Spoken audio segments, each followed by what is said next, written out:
અભય થઈને નિષ્પક્ષતાથી નિરપેક્ષ રીતે વાસ્તવિકતાનો અરીસો રૂપી સચોટ માહિતી લાવતો સત્યની સાથે અભય ટાઈમ્સ। વિવાદ વચ્ચે રાજકોટના ભાજપના ઉમેદવાર પુરુષોત્તમ રૂપાલા સુરત આવી પહોંચ્યા હતા, જ્યાં તેઓ ઉમિયાધામ મંદિરના દર્શન કર્યા બાદ સાંજે સંમેલનમાં ભાગ લેશે। રાજકોટ લોકસભા બેઠકના ભાજપના ઉમેદવાર કેન્દ્રીય મંત્રી પુરુષોત્તમ રૂપાલા સામે હાલ ક્ષત્રિયો મેદાને આવી ગયા છે, ત્યારે રૂપાલા હાલ પાટીદારોના શરણે આવી ગયા છે। રૂપાલા સુરતના પ્રવાસે આવ્યા હતા, જ્યાં ઉમિયાધામ મંદિરમાં દર્શન કર્યા બાદ બાદા માતાજીના આશીર્વાદ સાથે ભોજન લીધું હતું અને ત્યારબાદ રૂપાલાએ સુરતમાં પાટીદાર સમાજના અગ્રણીઓનો સંપર્ક કર્યો હતો। તો સાંજે ગોપીનગામ ખાતે યોજાનાર પાટીદાર સમાજના સંમેલનમાં રૂપાલા ભાગ લઈ પાટીદારોને રીઝવવાનો પ્રયાસ કરશે। આજે સુરત ખાતે સમગ્ર રાજકોટ લોકસભા મત વિસ્તારમાંથી અલગ અલગ ગામના લોકો જે અહીંયા સ્થાયી થયા હોય એવા દરેક જ્ઞાતિ દરેક સમાજના લોકોને મળવા માટેનો આદરણીય રાજકોટ લોકસભાના ઉમેદવાર રૂપાલા સાહેબનો આજનો કાર્યક્રમ રાખવામાં આવેલો છે। સંપૂર્ણ દિવસ દરમિયાન દરેક તાલુકાના અલગ અલગ આગેવાનોના ઘરે ચા પાણીનો કાર્યક્રમ રાખ્યો છે। અત્યારે મા ઉમૈયાજીના દર્શન કરી અને સાંજે 6 વાગે ગોપીન ફાર્મમાં રાજકોટ લોકસભાના 7 જેટલી વિધાનસભામાં આવતા ગામોમાંથી વસતા સૌ સમાજના આગેવાનોને સાંજે મળવાનો કાર્યક્રમ રાખ્યો છે, ગોષ્ઠી રાખી છે।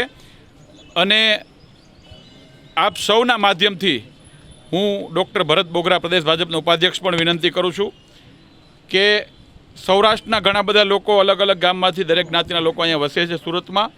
સૌ સૌરાષ્ટ્રવાસીઓ અને સુરતવાસીઓ આદરણીય નરેન્દ્રભાઈ મોદી સાહેબના નેતૃત્વમાં 7 તારીખે જે મતદાન થવાનું છે, ભારતીય જનતા પાર્ટીને મત આપે એવી અપીલ કરવા માટે પણ આવ્યા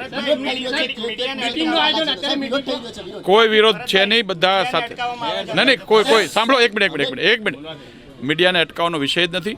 સાંજે પણ હું આમંત્રણ આપું છું, બધા પધારજો, સાથે ભોજન કરીશું અને આખો કાર્યક્રમને લાઈવ કરશું।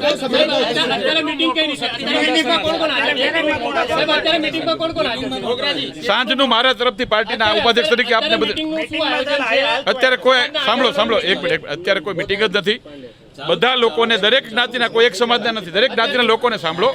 રાજકોટ લોકસભામાંથી વસતા દરેક જ્ઞાતિ સમુદાયના લોકોને શુભેચ્છા મુલાકાત છે, સવારથી મળવાનું છે, બીજું કોઈ મિટિંગનું આયોજન નથી। ના, બધી જ્ઞાતિના લોકો છે, કોઈ આગેવાનો નથી। શક્તિ પ્રદર્શન છે જ નહીં, બધાને મળવા માટેનો કાર્યક્રમ છે। ઉમેદવાર પોતાના મત વિસ્તારના લોકોને મળવા આવે ને, આ પરંપરા તો વર્ષોથી સુરતની અંદર છે। આદરણીય મનસુખભાઈ માંડવિયા સાહેબ પણ પોરબંદરથી બધાને મળવા માટે આવ્યા હતા, અમરેલીથી પણ ભરતભાઈ સુતરિયા અમારા ઉમેદવાર પણ બધાને મળવા માટે આવવાના છે, ને રાજકોટથી પણ, અને હું પણ 2012થી ચૂંટણી લડું છું। દરેક ચૂંટણી વખતે સુરતમાં વસતા લોકોને મળવા માટે અમે આવીએ છીએ, ને અમારી આગેવાનોની પરંપરા હોય છે, ને અમે મળીને સુરતમાં વસતા લોકોને સમગ્ર ગુજરાતમાં જ્યાં એમનું મત હોય ત્યાં એમના સાથે જોડાયેલા લોકોને મત આપવાની અપીલ કરતા હોય છે, ને આ તો વર્ષોની પરંપરા છે। દરેક જ્ઞાતિના લોકો 18 વરણ, જે મેં કીધું એમ રાજકોટ લોકસભા વિસ્તારના કોઈ પણ ગામમાંથી વસતા હોય, સહી, સુતાર, દરજી, મિસ્ત્રી, પટેલ, કોઈ પણ જ્ઞાતિના લોકો, ક્ષત્રિય હોય, બ્રાહ્મણ હોય, બધા જ મળવા આવવાના છે। તમે જે સંમેલન કર્યું છે બરાબર એની આજુબાજુમાં જ કોંગ્રેસ અને આપનું અમે તો અમારા એજન્ડા પ્રમાણે કામ કરીએ છીએ, બાકીની પાર્ટી એનું કામ કરતી છે। અમે તો છેલ્લા 10 દિવસ પહેલાંનું આ પ્લાનિંગ કર્યું હતું, અને વર્ષોથી અમારી, મેં કીધું એમ, પરંપરા છે ને, લોકશાહી છે, બધા જ પોતાના સંમેલનો કરી શકે, ચૂંટણીનું પર્વ છે, બધાનો એનો અધિકાર છે। એમની વાત એ કરશે, અમારી વાત અમે કરશું। તમારી બાજુમાં આયોજન કરવાનું તાત્પર્ય શું? મેં કીધું એમ, દરેક વ્યક્તિ એને જ પૂછવું જોઈએ તમારે। અમે તો નરેન્દ્રભાઈ મોદી સાહેબના નેતૃત્વમાં જે રીતે દેશ પ્રગતિ કરી રહ્યો છે, નરેન્દ્રભાઈને મજબૂત કરવા માટે સમગ્ર સૌરાષ્ટ્રવાસીઓ જે રીતે થનગને છે એની અપીલ કરવા માટે આવ્યા છે। આભાર। ક્ષત્રિય સમાજ